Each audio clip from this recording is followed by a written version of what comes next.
datang di podcast pencegahan narkoba BNN Kabupaten Tabalong.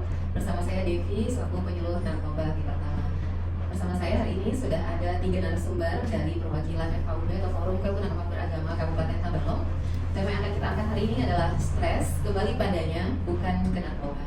Nah, jadi mungkin kita langsung saja menyapa ketiga narasumber. Selamat pagi Bapak Ibu semuanya. Selamat pagi. Mungkin bisa perkenalkan diri dulu ke penonton yang ada di depan layar hari ini. Mungkin bisa dari Bapak sebelah kiri saya. Silakan Pak, perkenalkan diri dulu. Assalamualaikum warahmatullahi wabarakatuh. Saya Haji Ahmad Surkati, Ketua FKUB Kabupaten Tabalong, sekaligus juga menelik penceramah. Saya berkomitmen bahwa kita harus segera mungkin untuk menghapuskan kecenderungan beredarnya narkoba di Kabupaten Tabalong. Sekian, terima kasih. Terima kasih Pak. Nah, silakan.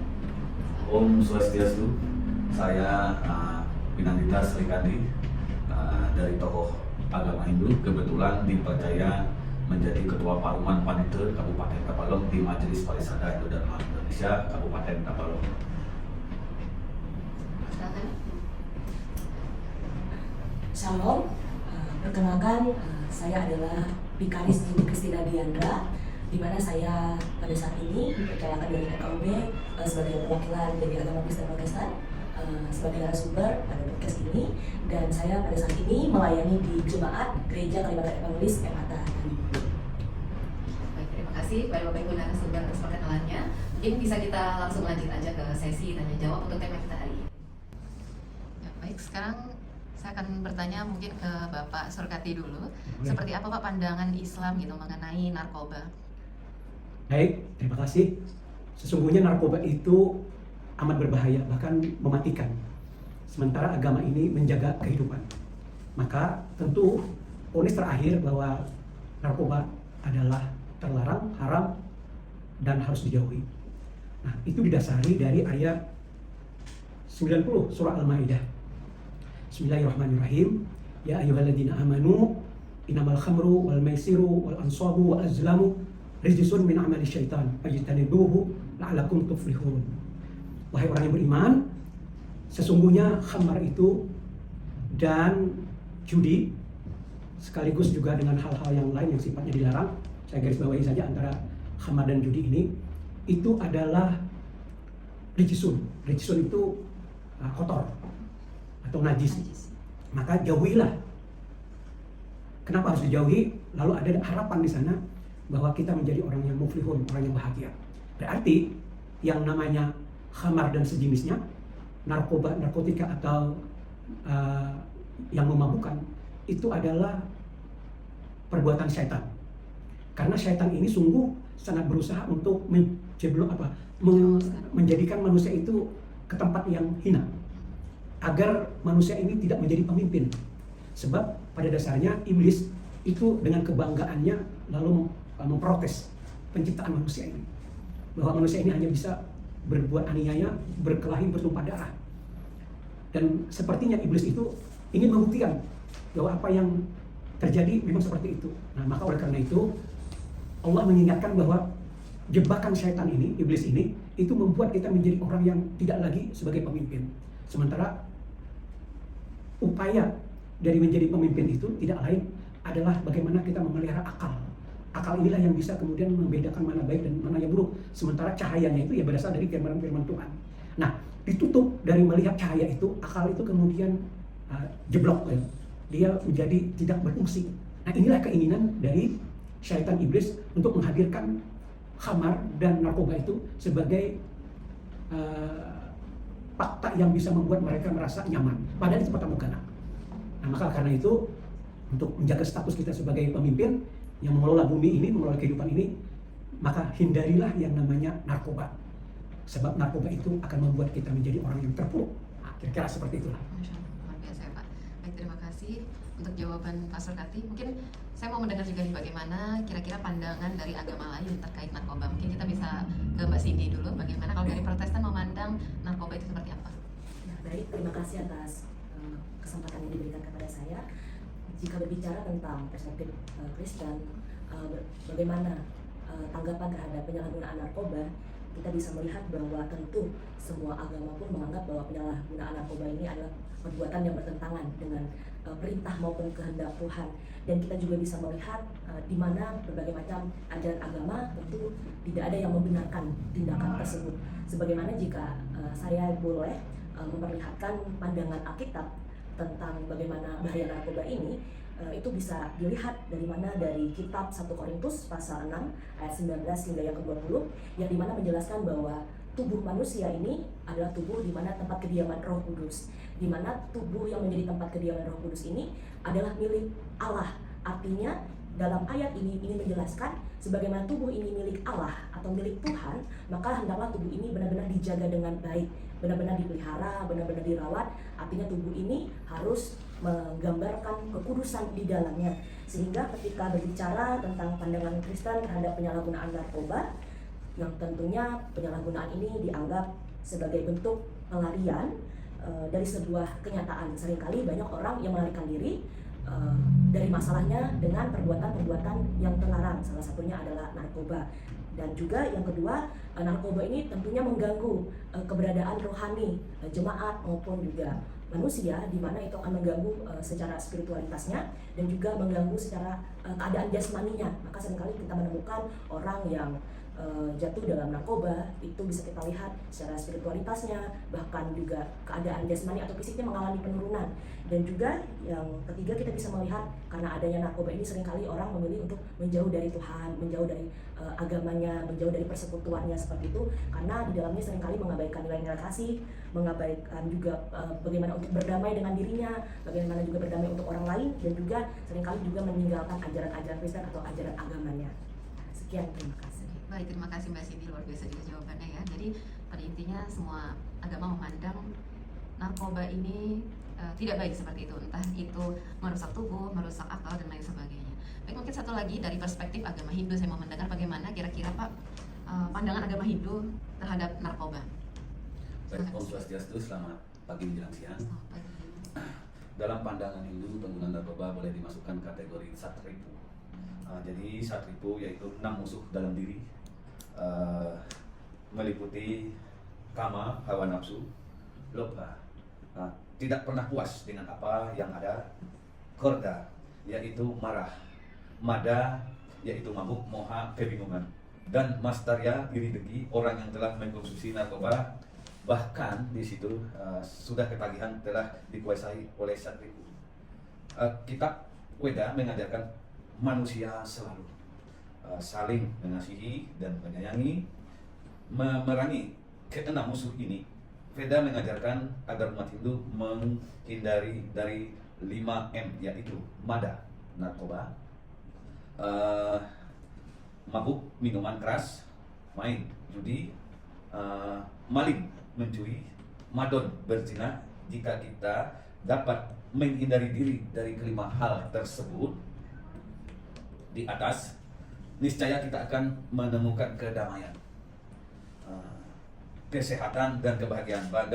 Bagi generasi muda Hindu, cara terbaik untuk terhindar dari jeratan narkoba adalah meningkatkan serada dan bakti, iman, takwa, dan pandai memilih teman dalam bergaul sehari-hari. Terima kasih. Baik, terima kasih Pak untuk jawabannya.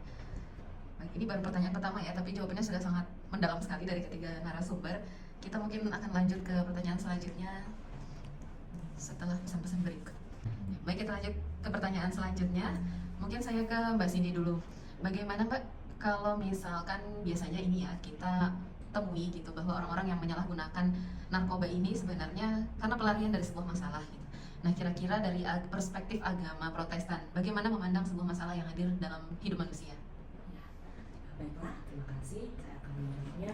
Kalau berbicara tentang masalah, saya yakin semua orang ataupun setiap manusia mempunyai namanya masalah. Tetapi pandangan Kristen memperlihatkan bahwa masalah ini memang bagian hidup dari umat manusia, dan di mana ketika itu menjadi bagian hidup dan bagian perjalanan dari hidup manusia, hendaklah ketika melewati masalah ini benar-benar dengan menghadapinya dengan iman dan juga keteguhan hati. Artinya seringkali masalah ini juga menimbulkan beberapa hal di dalam kehidupan manusia. Adapun yang seringnya adalah dampak yang buruk. Tetapi sebenarnya ini kembali lagi dengan bagaimana manusia itu menyikapi masalah tersebut. Karena ketika manusia bisa menyikapi masalah dengan mengendalikan diri, yaitu biasanya secara kekristenan, di mana melihat lagi bagaimana orang melewati masalah bisa mencermin dari tokoh-tokoh iman di dalam agamanya. Karena setiap perjalanan hidup bisa kita lihat tokoh-tokoh iman juga memberikan semangat, motivasi bahwa di dalam hidup yang penuh dengan masalah, penderitaan, bahkan kadang mengalami diterima oleh orang-orang lain, bahkan atau penolakan, bahwa hidup ini tetap terus untuk dijalani dan tetap terus mengandalkan Tuhan di dalamnya. Dan juga di dalam masalah inilah pentingnya kita mencari dukungan. Seringkali orang lari ke masalah karena merasa dirinya tidak mendapat dukungan atau berusaha mengandalkan dirinya sendiri. Tetapi agama juga mengajarkan bahwa hendaklah juga mencari dukungan melalui orang-orang lain yang ada di sekitar, keluarga terdekat, bahkan orang-orang yang ada di gereja, di tempat agama yang bisa memberikan dukungan. Bahkan di dalam masyarakat pun sebenarnya banyak orang-orang yang bisa memberi contoh teladan untuk menghadapi masalah, bahkan juga mendapatkan dukungan dalam menghadapi masalah tersebut. Oke, baik, terima kasih Mbak Cindy untuk pandangannya terhadap masalah yang ada di kehidupan manusia. Sekarang kita ke Pak Surkati, bagaimana Pak kalau dalam Islam itu memandang masalah yang hadir dalam hidup manusia dan apa yang sebaiknya dilakukan manusia pada saat menghadapi masalah gitu dalam perspektif agama? Oke. Kehidupan ini itu tergelar ya, dan berwarna-warni sudah apa yang dilakukan oleh manusia, dan ini bagian dari pencapaian. Nah, pencapaian itu ada yang positif, ada yang negatif gitu. Maka kehidupan ini akhirnya menawarkan sisi positif, sisi negatif yang harus disikapi. Nah, jadi kalau misalnya dia mendapatkan problem atau masalah, bukan berarti lalu masalah itu dihindari. Justru masalah itu diselesaikan masalahnya sehingga dia bisa keluar. Nah, orang yang keluar itu berarti orang yang sudah tahan ujian. Sebab hidup ini juga sebenarnya ujian. Nah, sementara Allah tidak pernah meninggalkan hambanya gitu dalam kegelapan. Dia sudah mengutus para nabi untuk menjelaskan pola hidup yang benar itu. Ada 25 nabi yang wajib kita imani, dan terakhir itu Nabi Muhammad dengan Al-Qur'annya dan Al-Hadis itu. Al-Quran itu kan sebagai Al-Furqan, pembeda baik dan buruk. Sementara tafsir dari Al-Quran itu sendiri adalah perilaku Nabi Muhammad, akhlaknya Nabi Muhammad itu. Lengkap sudah, sempurna sebenarnya sudah. Nah, tinggal seberapa jauh orang beriman akan mengikuti sampai ataqna terhadap Al-Quran dan Al-Hadis itu. Kalau dia dalam problem apapun, ya secara umum ya, dalam tekanan hidup gitu. Andai kata misalnya dia memahami sebenarnya hidup ini, pasti dia akan bisa terangkat dari jepitan hidup itu dan tidak akan limbung, bahkan naudzubillah min dzalik, mengorbankan diri. Karena banyak orang yang tidak tahan dengan hidup di dunia ini, akhirnya mencari pelampiasan, tempat hiburan yang sebenarnya itu justru menambah masalah. Nah, di antaranya saya melihat bahwa narkoba ini itu katanya penyelesaian masalah, padahal justru dengan narkoba itu akan membuat orang itu terjerat dengan berbagai macam masalah yang bertumpuk-tumpuk, sehingga boleh jadi dia stres, depresi. Nah, kalau sudah demikian kondisinya, maka dia harus kembali kepada siapa? Ya tidak lain yang sebenarnya bernilai itu adalah agama dengan Tuhan yang diimaninya. Kira-kira seperti itu. Jadi kalau ke narkoba bikin masalah baru ya Pak sebenarnya? Iya, sebenarnya kalau kalau menyelesaikan masalah. tambah masalah.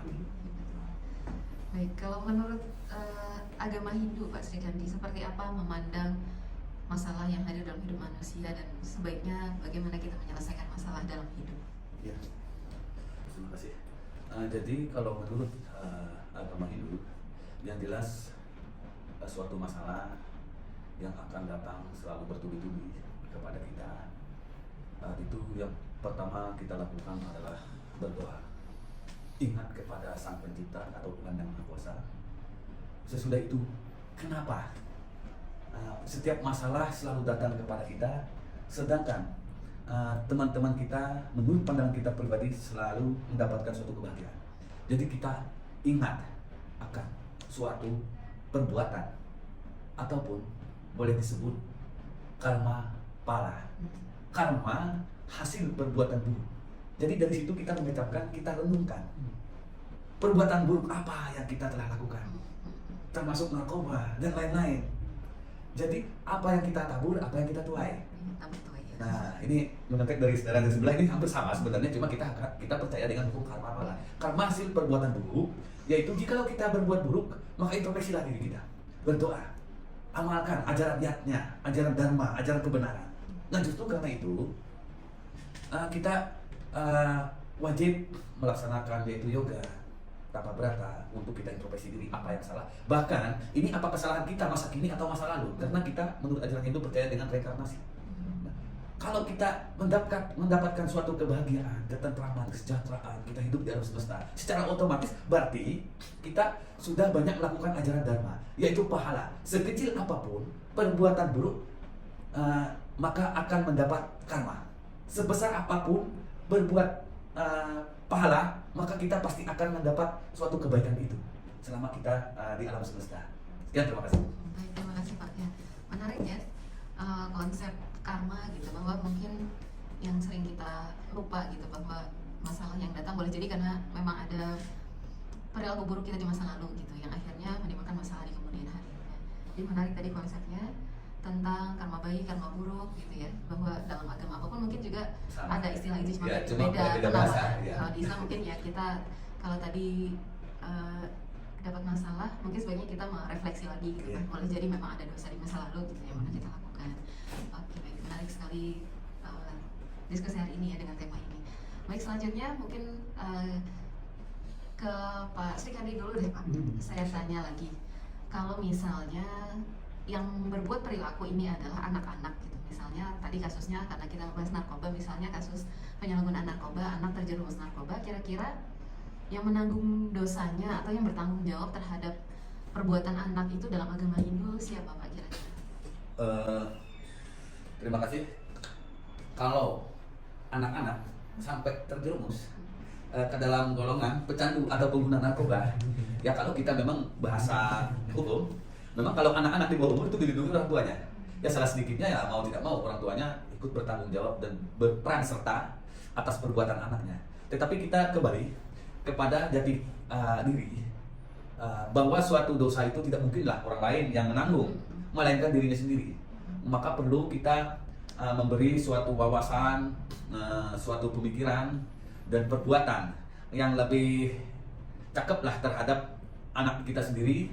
Pada intinya dosa seseorang itu tidak mungkin ditanggung oleh orang lain melainkan dirinya sendiri, karena itu berdasarkan perbuatan seseorang itu.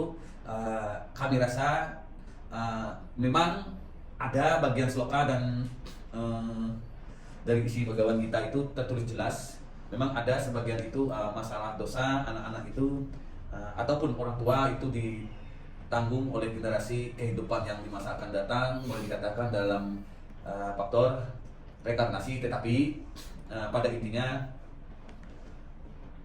dia sendiri ataupun anak itu sendiri yang harus bertanggung jawab atas perbuatannya. Sebaliknya menurut hukum pun juga demikian, tidak mungkin dong. Andai kata nih anaknya menyolong, ya tidak mungkin bapaknya yang ditangkap, jelas anaknya kan begitu, kan gitu saja. Sekian, terima kasih. Terima kasih Pak. Terus selanjutnya kalau menurut Islam Pak Surkanti gitu, kalau anak yang berbuat, kira-kira dosanya apakah ditanggung oleh orang tua atau seperti apa gitu Pak? Kemudian maksudnya apakah ini menjadi murni tanggung jawab anak gitu, atau ada keterlibatan tanggung jawab dan orang tua di dalam sana gitu? Jadi ada beberapa dalil yang menguatkan bahwa antara anak dan orang tua itu tidak terpisah. Dia satu kesatuan. Bahkan pengkaderan dari seseorang itu ada pada anak. Nah, karena pengkaderan itu istilah buah jatuh tidak jauh dari pohonnya, itu benar itu. Kenapa? Karena harta yang sebenarnya itu bukan harta yang sifatnya rumah, mobil. Enggak itu. Harta itu ya anak yang sebenarnya. Nah, maka karena itu orang tua itu jauh-jauh hari jangan sampai anak ini menjadi anak yang durhaka, uqul walidain. Dia harus memberi nama-nama yang baik karena ada doa di situ. Dia harus juga mendidik karena anak itu bagaikan kertas putih. Kata Rasul itu kullu mauludin yuladu alal fitrah. Setiap anak manusia itu terlahir dalam keadaan suci. Orang tuanya yang kemudian penentu untuk menjadi apa dia itu. Nah, maka karena itu kontinuitas dari pemeliharaan anak itu untuk tidak menjadi anak yang durhaka itu terus-menerus dilakukan. Nah, bahkan memilih istri sekalipun itu sudah ada ketentuan gitu, bahwa dia harus memilih yang kuat imannya. Supaya apa? Supaya anak itu juga kuat. Nah, insya Allah penjagaan ini yang terampil dari kedua orang tuanya akan menghantarkan anak ini menjadi anak yang dzurriatan qawiyah, zuriat yang kuat, bukan yang yang lemah. Nah, yang lemah itu artinya secara fisik boleh jadi dia stunting, boleh jadi ya, secara non fisik, batin mungkin dia tidak dibekali dengan pembinaan rohaninya. Nah, maka karena itu ilmu harus diberikan kepada anak dari terakhir malah. Bahkan kita menuntut ilmu sampai ke liang lahat. Ini artinya apa? Kesadaran bahwa ini baik harus dilakukan. Inilah yang harus diperbuat. Kesadaran bahwa ini buruk harus ditinggalkan. Nah, maka mau tidak mau, memang akhirnya kita bicara anak. Anak itu usianya, yang dibilang anak itu kan ada kesepahaman gitu untuk menikah. Dia tidak boleh kecuali dia berusia 19 tahun gitu. Setelah itu dia menjadi orang yang bertanggung jawab terhadap dirinya sendiri. Nah, maka orang tua itu tetap harus bertanggung jawab mengarahkan sebagaimana bahwa suruh anak itu sholat gitu. Artinya kalau tidak diperintah oleh orang tuanya lepas tangan itu. Nah, di sini yang namanya tidak ada tanggung jawab itu sendiri. Jadi bahkan ada sebuah hadis yang mengatakan bahwa anak itu masuk surga. Bukan, orang tuanya masuk surga. Si anak ini masuk neraka. Ditanya kenapa kamu masuk neraka? Karena orang tua tidak mau peduli terhadap aku. Saya senangnya saja berbuat bebas dan sebagainya. Tidak ada yang kemudian memerintahkan bahwa aku harus begini, jangan begitu, lakukan begini. Akhirnya orang tuanya kemudian dipanggil benar. Dan orang tuanya itu akhirnya harus mempertanggungjawabkan dan dia masuk neraka. Begitu. Iya benar Pak. Saya juga pernah dengar itu istilah mendidik anak dimulai dari sebelum dia lahir, gitu. Iya. Mulai dari memilihkan calon ibunya, Betul. mulai dari memilih pendamping hidup. Jadi Asik. teman-teman di rumah hati-hati memilih pasangan gitu ya. Kalau misalnya mau menciptakan keturunan yang baik, mulailah dari memilih calon orang tuanya, gitu, alias pasangan kalian masing-masing. Oke, pilih yang jangan narkoba. Iya, betul. Oke.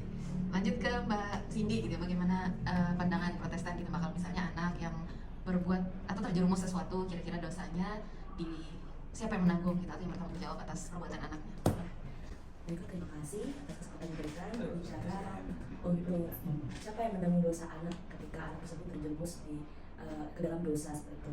Kalau dari pandangan Kristen, sebagaimana yang saya ketahui, ketika seseorang berdosa maka ia akan menanggung dosanya sendiri, atau artinya setiap seseorang ataupun individu ketika ia jatuh ke dalam dosa maka ia harus bertanggung jawab atas perbuatannya secara pribadinya seperti itu. Tetapi berbicara tentang anak ya, anak ini memang tidak lepas dari orang tuanya, karena sedari anak itu lahir, anak itu adalah anugerah dari Allah dalam kehidupan orang tuanya, sehingga orang tuanya pun mempunyai tanggung jawab untuk menjaga anugerah dari Allah ini.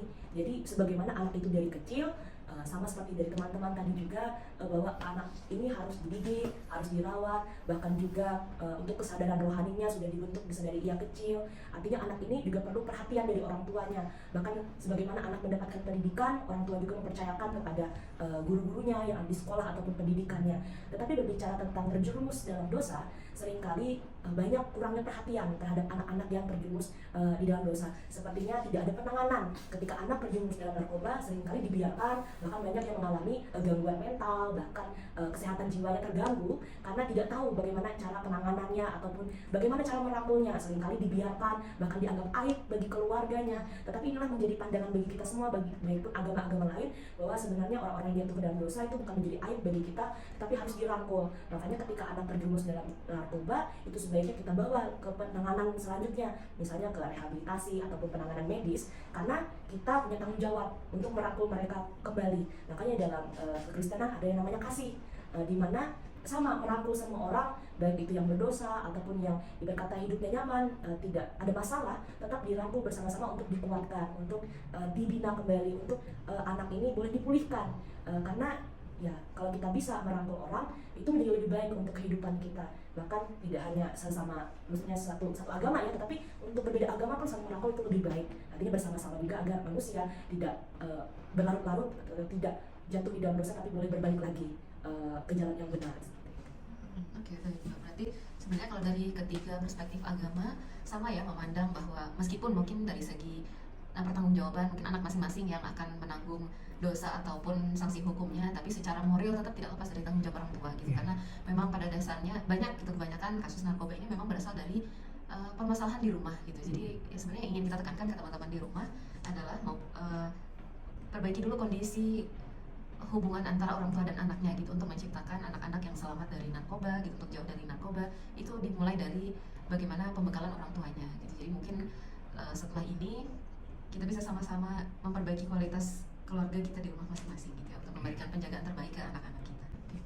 Baik, kita ke Pak Surkati lagi. Kira-kira Pak, kalau dalam Islam gitu ya, mungkin banyak kita dengar sosok-sosok yang mungkin pernah tertimpa musibah atau masalah. Kira-kira dalam Islam yang bisa kita teladani, contoh sosok yang bisa kita teladani gitu dalam menghadapi sebuah masalah? Allah itu kan menghadirkan para nabi dengan berbagai macam karakter. Iya, betul. Sementara dalam Islam itu mengimani nabi itu kan ada 25. Komplek itu artinya bahwa Dengan masalah masing-masing ya. rujukan itu banyak. Hmm. Nah terakhir itu kan kesempurnaan nabi itu, Nabi Muhammad itu kan khatamul anbiya, penutup para nabi. Kemudian juga secara fisik digambarkan beliau juga sempurna dengan kesehatan, kegantengan dan sebagainya itu. Lalu ada ayat yang mengatakan bahwa Nabi Muhammad itu menjadi uswah, teladan gitu. Nah maka kiblat umat, khususnya umat kaum muslimin ini, itu ya selain para ulama yang menjadi warasatul anbiya, pewaris nabi itu, bisa juga menjadi contoh atau figur yang bisa diandalkan untuk menjadi cermin yang tidak kalah penting lagi bahwa ya Nabi Muhammad itu sendiri harus diteladani. Nah maka ketika kita melihat siapa yang diberi nikmat itu, ya para anbiya, kemudian para wali-wali Allah itu. Nah mereka lah yang sudah jelas-jelas mendapatkan kenikmatan hidup. Nah keteladanan itu meniru gaya hidup itu ya tidak jauh-jauh dari orang yang berhasil dalam hidup di dunia ini. Nah ketika umat ini punya masalah, contoh misalnya ada sahabat yang pemarah itu, dia kan artinya karakternya bermasalah nih. Maka kata Rasulullah, la taghdan, jangan ke pemarah gitu. Nah banyak lagi hal-hal lain yang bisa menjadi contoh bahwa kita bisa bercermin kepada Nabi Muhammad. Meskipun dia orang miskin, meskipun dia orang kaya, meskipun dia pemimpin, meskipun dia rakyat jelata, itu bisa kembali kepada keteladan kepada Nabi Muhammad itu. Nah, maka andai misalnya kita bermasalah karena terjerat dengan problem hidup kita sendiri, entah misalnya terjerat narkoba, ya mau tidak mau kan kita harus kembali merujuk gitu. Pesan-pesan apa yang disampaikan oleh Nabi Muhammad terkait dengan bisanya kita itu melangkah lebih laju daripada apa yang kita katakan bahwa ini yang harus aku kerjakan karena yang inilah yang nikmat, sementara itu adalah menipu. Nah maka orang yang memiliki akal pikiran terang itu pasti akan melihat dan memilih inilah gaya hidupku sebagaimana orang-orang yang telah berhasil waktu dulu. Baik Pak, terima kasih untuk jawabannya. Kita ke Mbak Cindy. Kalau dalam Protestan Mbak ada sosok teladan yang mungkin bisa kita ambil pelajaran hidupnya gitu dalam menghadapi masalah? Ya baik, terima kasih. Di dalam Kristen Protestan atau pandangan Kristen tentu ada sosok yang dimana sebagai figur ataupun sebagai yang dapat diteladani dalam menghadapi masalah. Menurut saya pribadi yang pertama adalah Tuhan Yesus Kristus. Kenapa saya mengatakan demikian? Kalau di dalam kekristenan atau sebagai pengikut Kristus, tentu Tuhan Yesus Kristus adalah teladan bagi hidupnya, di mana kita melihat di dalam firman Tuhan bahwa Tuhan Yesus ini hadir di dalam dunia untuk semakin dekat dengan kehidupan manusia, dan kehidupan manusia itu bukan hanya kepada kehidupan manusia yang benar ataupun kehidupan manusia yang bisa kita lihat yang hidupnya mungkin tanpa masalah ataupun tidak ada masalah, tetapi Tuhan Yesus ini merangkul orang-orang yang berdosa, orang-orang yang bermasalah di dalam hidupnya, dan itu juga ia rangkul dengan keteladanan imannya bagi semua orang, di mana juga Tuhan Yesus ini juga mengalami berbagai macam masalah, mengalami penderitaan, pengkhianatan dan juga penganiayaan dari orang-orang yang tidak senang dengan Tuhan Yesus, tetapi dengan imannya yang tetap dengan teguh menjalani setiap masalah yang dihadapi, dan itu juga menjadi kekuatan bagi para pengikutnya, yaitu bisa kita lihat para rasul, para pengikut Tuhan Yesus, murid-muridnya yang sehingga sampai saat ini juga diturunkan seperti itu juga motivasi iman ini untuk orang-orang Kristen pada saat ini, bahwa ketika menghadapi masalah hendaklah terus tetap kuat, tetap gigih, meminta pertolongan kepada Tuhan, dan jangan jadikan masalah ini sebagai akhir dari kehidupan, tapi hendaklah dari masalah ini melihat banyak pelajaran untuk bisa memulihkan dari kehidupan sebelumnya menjadi lebih baik, dan juga masalah ini juga bisa kita lihat sebagai pertandingan di dalam kehidupan ini, bahwa jangan jadikan masalah ini sebagai sandungan terakhir, tetapi jadikan masalah ini bahwa setiap masalah bisa dilewati, bahkan di dalam setiap masalah ada makna yang akan mengubah kita menjadi lebih baik. Itu yang dapat saya pahami dan dapat saya pahami bahwa masalah ini yang dihadapi tentu kita perlu kekuatan untuk melewatinya, dan itu tadi sosok yang saya pahami juga sebagai teladan dalam menghadapi masalah. Oke, baik. Kalau dari perspektif agama Hindu Pak Srikandi, seperti apa Pak? Mungkin ada sosok yang bisa diteladani yang bisa kita ambil untuk menjadi penyemangat ketika menghadapi masalah dalam hidup. Jadi kalau menurut segi pandang ajaran itu, sosok yang bisa diteladani yaitu berdasarkan ajaran itu ada 3 orang, yaitu kita mengacu kepada Trimurti, Brahma, Wisnu, Siwa. Satu, Brahma bertugas sebagai pencipta, alam semesta. Wisnu adalah selaku bertugas sebagai pemelihara alam semesta. Siwa yang mengadakan hidup dan matinya seisi makhluk alam semesta. Jadi di sana kita sangat kuat diajarkan yaitu tentang ajaran Trihita Karna. Antara sangkut paut dengan lain, manusia dengan alam, alam dengan Tuhan, Tuhan dengan manusia, saling ketergantungan. Berpusaran lagi kepada Astadala yang berasal dari 8 kelopak teratai yang berasal dari ke-8 planet yang terakhir yaitu ke-8 yaitu bumi. Nah di sana kita harus meneladani sifat bumi. Sifat bumi akan selalu memberi tempat dan wadah untuk kita manusia seisi makhluk alam semesta. Itu yang pertama. Yang kedua, kita harus meneladani sifat, yaitu seperti air. Jikalau andai kata manusia itu merasakan kehausan, maka setelah dia minum, rasa dahaga yang ada dalam tenggorokan dan tubuhnya akan merasa lebih baik. Yang ketiga, kita harus meneladani sifat yaitu seperti udara yang selalu memberikan sumber napas kehidupan kepada seluruh makhluk alam semesta. Dan selanjutnya bisa bersifat seperti matahari, langit yang akan selalu memberi naungan, tempat dan wadah melindungi seisi alam semesta. Demikian juga kita terhadap sesama makhluk hidup. Selanjutnya bisa bersifat seperti rembulan. Jikalau andai kata ini tahu saudara kita ini ada yang sesat, terjerumus gerus arus narkotika ataupun narkoba nih. Jadi kita ini wajar dan patut memberikan suatu kesejukan, ajaran-ajaran dharma kita terapkan kepada mereka. Yang paling utama adalah sifat bintang. Bintang kalau menurut filosofi leluhur kita, nah itu dia selaku penunjuk arah. Jika orang itu tersesat, jadikan kita bintang di dalam kehidupan supaya kita bisa menunjukkan arah yang tepat dan benar kepada seseorang ataupun anak itu sendiri. Selanjutnya kita bisa bersifat seperti matahari yang selalu memberikan pancar sinar, yaitu pancar sinar memberikan sumber sang surya sehingga alam semesta itu jauh terhindar daripada kegelapan gitu sendiri. Yang terakhir yang ke-8 bersifat seperti matahari, bersifat arif, adil dan bijaksana.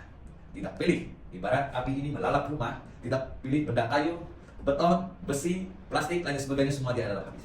Jadi kalau menurut kita dari 8 unsur ini kita bisa menaruh bahwa sifat-sifat menurut kehidupan itu kita akan percaya satu hukum karma pala, yang kedua adalah kita manusia adalah bagian daripada alam itu sendiri. Terima kasih. Baik, terima kasih. Luar biasa sekali jawaban ketiga narasumber ya, bahwa dalam perspektif masing-masing agama sebenarnya kita sudah punya teladan atau panutan gitu yang bisa kita ambil pelajarannya, yang bisa kita jadikan teladan gitu untuk kemudian menghadapi masalah-masalah dalam kehidupan. Jadi semoga setelah ini pengikut dari masing-masing agama yang hari ini diwakili oleh 3 agama yang menjadi narasumber pada hari ini, yaitu Islam, Protestan, kemudian Hindu. Semoga setelah ini umat-umat pengikutnya bisa mengambil pelajaran dari apa yang tadi sudah disampaikan, gitu, baik dari tokoh-tokohnya maupun dari sifat-sifat yang ada di alam semesta ini, gitu, yang bisa kita jadikan tuntunan dalam hidup ya. Oke, baik, kita ke pertanyaan terakhir ya. Dari tadi kita sudah membahas bagaimana perspektif narkoba dalam masing-masing agama, kemudian bagaimana menghadapi masalah. Nah, yang pertanyaan terakhir ini adalah yang saya ingin tanyakan, bagaimana secara singkat gitu cara menjalani hidup dari pandangan agama masing-masing, seperti apa secara singkatnya, dan seperti apa gambaran hidup yang sudah berkualitas itu yang kita inginkan, hidup yang sudah berkualitas itu kira-kira gambarannya seperti apa kondisinya gitu. Mungkin kita bisa mulai dari Mbak Cindy dulu. Jadi bagaimana menjalani hidup secara singkatnya seperti apa kalau dalam pandangan Protestan, dan gambaran hidup yang sudah berkualitas itu seperti apa? Baiklah, terima kasih atas kesempatan yang diberikan. Bagaimana Kristen memandang kehidupan manusia untuk seharusnya menjalani kehidupan. Secara pandangan Kristen pastinya yang pertama adalah bagaimana hidupnya bisa mengasihi Tuhan dan juga mengasihi sesamanya manusia. Kenapa dikatakan demikian? Kalau hidup kita bisa mengasihi Tuhan, berarti kita juga bisa menerima ajaran-ajaran tentang firman Tuhan, bisa menerima ajaran-ajaran tentang agama. Maka kita sebagai manusia akan tahu mana yang baik dan mana yang tidak. Karena kita sudah tahu mana yang baik dan mana yang tidak, kita juga sebagai pribadi manusia tentunya di dalam kehidupan kita secara manusia tentu punya kekurangan dan juga punya keterbatasan. Oleh sebab itu, karena punya kekurangan dan keterbatasan inilah manusia hendaklah senantiasa mengandalkan Tuhan di dalam hidupnya, memohon tuntunan dan juga terus menjalani apa yang menjadi kehendak Tuhan di dalam hidupnya. Dan inilah yang nantinya juga akan berbuah di dalam kehidupannya sehari-hari dan juga untuk orang lain. Artinya karena ia mengasihi Tuhan, maka ia juga bisa mengasihi sesamanya. Artinya bisa menjadi penasehat, bisa menjadi motivasi bagi orang lain, bahkan juga di dalam hidupnya ketika ia bisa melakukan hal yang benar, dia juga pasti bisa merangkul orang juga untuk melakukan yang benar. Yang pastinya juga bagi orang Kristen juga hendaklah juga mengikuti teladan Tuhan Yesus Kristus sebagai teladan iman, bahwa selama ini Tuhan Yesus pun sebagai juru selamat manusia bagi pada orang Kristen, dan juga hendaklah manusia tetap senantiasa berpengharapan di dalamnya. Artinya walaupun dalam keadaan di dalam keberdosaan, tetapi manusia seharusnya sadar juga bahwa hidup ini tidak selamanya, maksudnya kalau sudah jatuh dalam dosa tidak bisa lagi yang bisa diubah. Tetapi sebenarnya manusia hendaklah juga ketika hidup dalam dosa memberikan hidupnya untuk berpaling dari dosa itu dan memberi dirinya kepada Tuhan. Artinya mau dipulihkan, mau bertobat, dan juga hendak menjadi saksi yang baru atas hidupnya. Artinya meninggalkan perbuatan lamanya dan menjadi saksi yang baru atas perbuatan-perbuatan yang benar. Yang pastinya juga hidup di dalam kebenaran, dan hidup di dalam kebenaran ini diajarkan untuk berlaku yang benar, berlaku yang baik, berlaku yang bisa diteladani oleh orang lain, dan apa yang ia bawa hendaklah itu boleh menjadi hal-hal yang positif, hal-hal yang berguna, bermanfaat, dan juga tidak meributkan kehidupannya maupun orang lain. Dan juga secara manusia yang hidup berkualitas dalam pandangan kekristenan adalah bagaimana ia bisa mengampuni. Seringkali manusia tidak bisa mengampuni dirinya sendiri, apalagi ketika masuk di dalam hal-hal yang penuh dengan masalah. Ketika ia hidup di dalam dosa, seringkali merasa hidupnya tidak layak lagi, maka jangan heran di zaman sekarang tidak hanya jatuhnya ke narkoba ya, ada juga orang yang jatuhnya bunuh diri seperti itu. Itu yang membahayakan, karena ketika mungkin terjerumus narkoba, tidak menemukan jalan untuk kembali bangkit dan hidup, lalu merasa putus asa dan memilih bunuh diri, tidak mengampuni dirinya seperti itu, menganggap dirinya adalah sebuah kesalahan terbesar di dalam hidupnya. Tetapi sebagai manusia adalah yang mengampuni dirinya sendiri, memaafkan apa yang telah dilakukan di masa lalunya, dan kembali untuk memulihkan dirinya, artinya kembali ke jalan yang benar. Ketika ia bisa mengampuni dirinya sendiri, begitu pula ketika mungkin ada orang-orang di sekitarnya juga melakukan hal yang sama, ia bisa mengampuni orang-orang tersebut dan juga merangkul orang-orang tersebut. Artinya ketika hidup manusia berkualitas, artinya ia bisa bangkit dan menjauhi larangan dosa itu, dan ia bisa jadi teladan bagi orang lain bagaimana merangkul orang-orang yang mungkin sama di posisinya juga kehilangan kesempatan hidup, kehilangan cara untuk kembali ke jalan yang benar, tetapi hendaklah manusia yang bisa kembali membuat dirinya menjadi berkualitas, menjadi lebih baik sebagai contoh teladan atau penerus dari teladan yang baik. Luar biasa sekali jawabannya, Pak. Baik, sekarang kita lanjut ke Pak Sri Kandi dari pandangan agama Hindu, Pak. Bagaimana secara singkatnya rumus menjalani hidup sebagai manusia, dan seperti apa kira-kira gambaran hidup yang sudah berkualitas kalau dari pandangan agama Hindu? Ya. Menurut pandangan Hindu, hidup yang berkualitas, sukses dan makmur. Jadi menurut pandangan Hindu, yaitu satu, menjalankan catur brata guru. Catur brata guru ada beberapa pecahan. Jadi guru yang utama adalah orang tua kita, yang selalu memberi bimbingan dan ajaran terhadap anaknya sendiri. Dan selanjutnya yaitu catur daripada guru rohani, guru bisa guru sebagai pendidikan ataupun pemerintah. Itu daripada catur brata guru, landasan dasar untuk menjadi hidup itu lebih baik dan yang lebih berkualitas. Dan yang paling utama adalah menanamkan suatu ajaran dharma, melakukan suatu kebaikan. Sebenarnya pertanyaan ini hampir mirip saja saya tanggapi dengan yang tadi, bahwa berdasarkan hasil perbuatan kita, jikalau kita menjalankan suatu ajaran dharma, yakin dan percaya sekecil apapun perbuatan dharma atau perbuatan kebaikan kita, maka yakin dan percaya tubuh atau jiwa raga kita pasti akan mencapai moksa.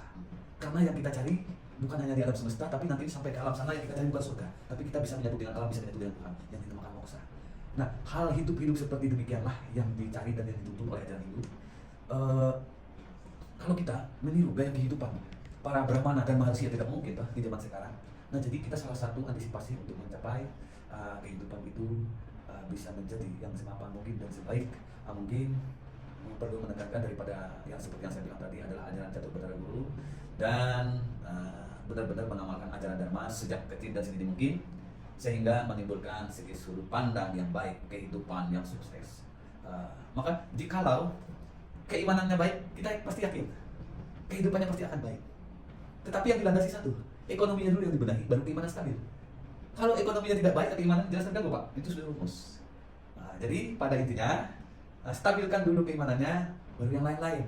Maka kita yakin dan percaya pasti akan baik-baik saja. Terima kasih. Baik, terima kasih jawabannya. Sekarang ke Pak Sulkati untuk pertanyaan pamungkas ini, Pak. Bagaimana kalau secara singkatnya rumus menjalani hidup dalam Islam, dan seperti apa kehidupan berkualitas yang kira-kira bisa digambarkan? Sebenarnya Allah itu sudah menawarkan hidup yang berkualitas di dunia ini. Begitu pula juga akan lebih berkualitas lagi di akhirat. Nah, maka seorang muslim itu harus berkomitmen untuk berbahagia di dunia ini sebagaimana doanya Rabbana atina fid dunya hasanah wa fil akhirati hasanah wa qina azabannar. Nah, azabannar itu berlindung dari ketidaknyamanan, ya di antaranya narkoba. Bahkan bermaksiat yang lain juga itu membuat dia terjebak dalam ketidakbahagiaan. Nah, iman itu kan yazid, dia bertambah yang kus dan berkurang. Nah, yang mengurangi itu hubbud dunya, cinta dunia, termasuk juga ini tawaran godaan syaitan. Lalu akhirnya ketika orang itu berstabil imannya itu istiqomah namanya. Maka istiqomah inilah yang nanti akan menggiring orang itu husnul khatimah. Akhir dari tutup usia itu mampu mengucapkan kalimat la ilaha illallah, tidak ada Tuhan kecuali Allah. Lalu dia akan memeluk, mencintai apa yang diusahakannya selama ini untuk makrifat kepada Allah itu sendiri. Lalu meninggalkan hal-hal yang boleh jadi menjadi agama sebenarnya, ada kutip ya. Kan narkoba itu sendiri agama atau menjadi Tuhan gitu. Ketika dia tidak lagi bisa melihat bahwa yang lain yang lebih berharga. Nah, maka berhenti untuk terjerembab dalam narkoba, beralih kepada tujuan hidup yang sebenarnya. Lalu apa? Nah, khairun nas anfa'uhum linnas, paling baik manusia itu manusia yang paling banyak manfaatnya bagi orang lain. Disinilah fungsi dari kehidupan dia yang sehat jasmani, sehat rohani, maka akan berdampak kepada kehidupan.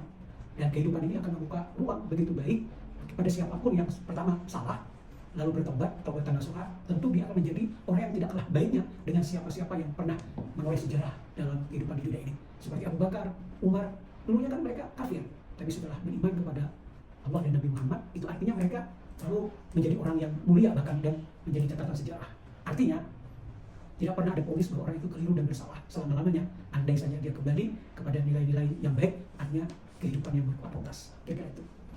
Terima kasih Pak, luar biasa sekali jawaban ketiga narasumber kita pada hari ini. Semoga setelah ini kita bisa menjalani hidup sesuai tuntunan dari agama yang kita yakini masing-masing gitu ya, supaya kita bisa mendapatkan kehidupan yang berkualitas, menjalani hidup dengan baik dan mencapai akhir kehidupan sesuai yang kita harapkan. Baik, demikianlah podcast kita pada hari ini. Semoga ada manfaat yang bisa diambil. Banyak sekali tadi sudah dipaparkan gitu ya, penjelasan dari perwakilan ketiga agama. Semoga bisa kita sama-sama resapi isi di dalamnya dan bisa kita amalkan di kehidupan kita sehari-hari. Sangat banyak sekali tadi yang sudah disampaikan. Saya sampai bingung ini menyimpulkan apa saja. Jadi pada intinya narkoba dalam perspektif semua agama itu terlarang, baik dari segi fisik maupun dari segi mental maupun dari segi keimanan, itu mencederai nilai-nilai dari setiap agama. Maka dari itu semoga teman-teman di luar sana bisa menghindari yang namanya narkoba, dan ketika ada masalah pun semoga bisa kembali ke jalan yang lurus dengan menjalankan nilai-nilai agama yang diyakininya masing-masing. Jadi kita bisa kembali kepada Tuhan yang kita yakini, bukan kepada narkoba. Saya Devi mengakhiri podcast kita pada hari ini. Sampai jumpa di podcast selanjutnya. Wabillahi taufiq wal hidayah. Wassalamualaikum warahmatullahi wabarakatuh. Waalaikumsalam warahmatullahi wabarakatuh. Salam sehat tanpa narkoba. Salam sehat tanpa narkoba.